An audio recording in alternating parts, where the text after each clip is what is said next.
Est-ce que tu as peur de ne pas plaire? Est-ce que tu as peur du regard des autres? De l'inconnu? Est-ce que tu n'oses pas te lancer, t'exprimer, te valoriser? La chose la plus importante pour toi et dans ta vie est la confiance en soi. Sans cette compétence, tu ne peux rien faire. J'utilise le mot compétence intentionnellement parce que je ne pense pas que la confiance en soi est quelque chose avec laquelle tu es né. C'est une compétence que tu apprends au fil des années, au fil de tes expériences. Pour moi, la confiance en soi est la capacité ou la croyance de croire en toi, d'accomplir n'importe quelle tâche, peu importe les circonstances, peu importe les difficultés, peu importe l'adversité. Bienvenue à toi dans ce tout nouveau podcast où nous allons parler de la confiance en soi. Je m'appelle Sanjana Supersad, je suis une grande passionnée de développement personnel et ma mission est de t'accompagner vers une meilleure perception de la vie et d'allumer la lumière qui vibre en toi. Donc, aujourd'hui, nous allons ensemble, toi et moi, discuter de la confiance en soi. Alors, installe-toi confortablement et je te souhaite une belle découverte. Alors, peut-être que tu me diras « Oh super, on va parler de confiance en soi. Je n'aurai jamais confiance en moi. Je suis beaucoup trop timide, j'ai beaucoup trop peur du regard des autres, c'est trop difficile, je ne suis pas capable. » Non, stop. C'est pour cette raison que j'ai utilisé le mot « compétence ». Je crois réellement que la confiance en soi est une compétence que tu peux acquérir. C'est quelque chose que tu construis chez toi. Alors, maintenant, je vais te donner le moyen le plus simple pour développer ta confiance en toi. Mais sache avant tout qu'il n'y a pas de bouton magique, d'accord? Le mot-clé pour avoir confiance en toi est la répétition et la pratique. Tu ne comprends pas? Très bien. Prenons un exemple. Admettons que tu te trouves face à 30 personnes que tu ne connais pas et que tu dois faire un speech, un discours sur un sujet que tu connais parfaitement bien, mais que tu ne t'es jamais entraîné à le faire oralement. Tu ne t'es jamais entraîné à parler ni même devant un miroir, ni même devant ta maman, ni même devant ton ami. Honnêtement, penses-tu que tu vas réussir à faire ton speech parfaitement, sans aucune crainte, sans aucun bégaiement? Personnellement, je n'y arriverai pas. Le problème est qu'en fait, souvent, on s'attend à avoir confiance en nous, peu importe la situation. Mais ce n'est pas vrai. Nous ne pouvons avoir confiance en nous que si nous connaissons parfaitement la compétence ou la tâche que nous réalisons. Alors, imagine cette fois-ci que tu fais ton speech, tu t'entraînes à faire ton discours devant le miroir et tu te dis « Oh, ça sonne bien ce que je dis !» Ensuite là, tu décides d'aller voir ta famille et tu t'entraînes face à eux et tu te dis « Oh mon Dieu, c'est un peu stressant, mais ça va le faire. » Et là, ensuite, tu vas voir tes amis, tu t'entraînes face à eux et tu te dis « Oh waouh, je stresse, c'est du bon stress parce que j'y arrive encore mieux. » Et enfin, au moment où tu vas arriver face aux 30 personnes que tu ne connais pas et que tu vas devoir faire ton discours, certes, oui, tu vas un peu stresser, mais tu ne vas pas autant bégayer et tu n'auras plus ce sentiment de nervosité lourd grâce à ta capacité à pratiquer. Encore et encore et encore. Tu comprends? Là, tu vois que la connaissance, c'est bien, la connaissance est une porte et la pratique en est la clé. Dans l'idéal pour nous et pour notre confiance en soi, nous devons être dans des situations où on peut se dire « Hey, je l'ai fait des milliers de fois, je sais ce que c'est de parler face à 30 personnes, je peux le faire et je vais y arriver. » Par contre, combien d'entre nous arrêtons d'essayer, de répéter après le premier échec? Beaucoup trop. Prenons l'exemple de Thomas Edison, l'inventeur de toute invention sur Terre. Il a échoué 10 000 fois. 10 000 fois avant de parvenir à élaborer la première ampoule électrique. Là, tu vois tout son état d'esprit, persévérance et surtout détermination. Donc pratique, pratique, pratique et n'accepte pas l'échec, n'accepte pas la défaite. En fait, finalement, peut-être le mot-clé pour la confiance en soi, ce n'est pas la répétition, mais plutôt la persévérance.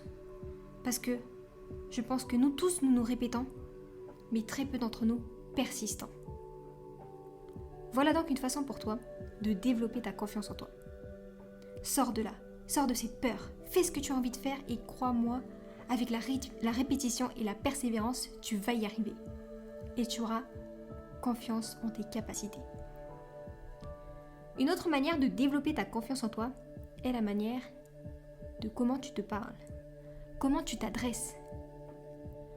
Nous avons tous une cassette d'autoconversation qui joue dans notre tête.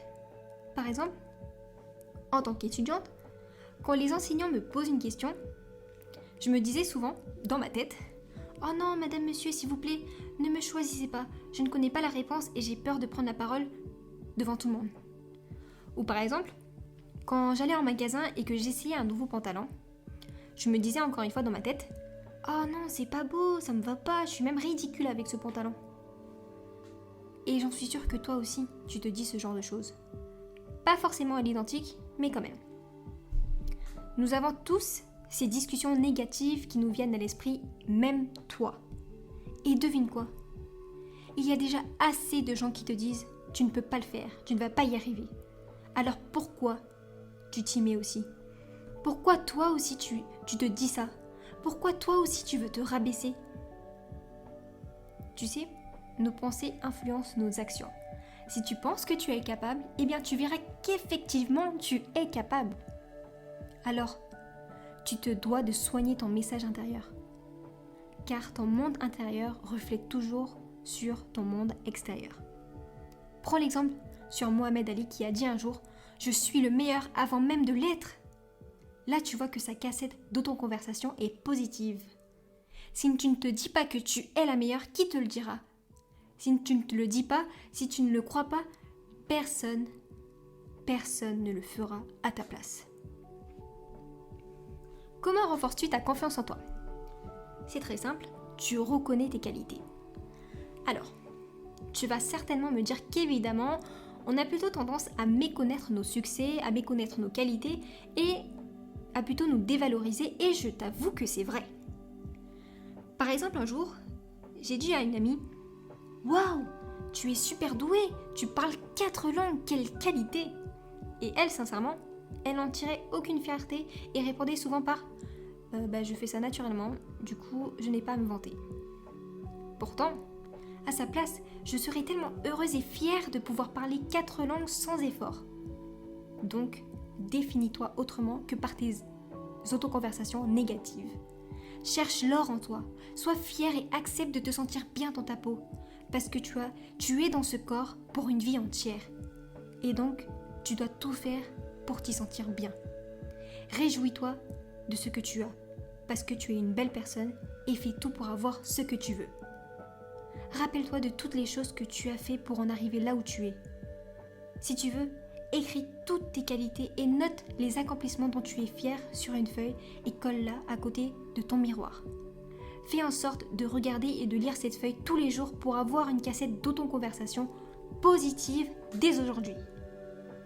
Personnellement, je me suis écrite une lettre à moi-même, dans laquelle j'ai écrit mes accomplissements, dans laquelle je cite mes qualités et surtout mes valeurs, dans laquelle j'ai écrit des événements que j'ai réussi alors que je ne croyais pas être capable de réussir.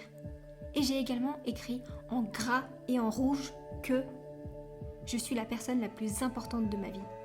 Je me dois de faire de mon mieux tous les jours pour devenir la meilleure version de moi-même. Si toi aussi tu te fais cette lettre et que tu la lis quotidiennement, tu remarqueras une augmentation sur ta confiance en toi. Et tu pourras même la lire quand tu auras des bas pour rebooster cette confiance. Je pense sincèrement que la confiance en soi est la clé pour avancer dans la vie. Grâce à la confiance en soi, tu peux avoir ce que tu veux. Oui, c'est plus facile qu'à dire qu'à faire. Je te comprends.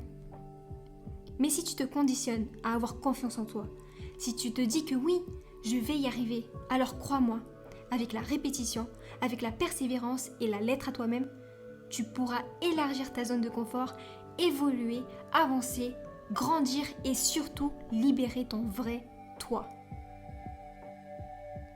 Si je peux te donner un conseil à prendre de ce podcast, c'est personne ne te fera confiance si tu ne te fais pas confiance.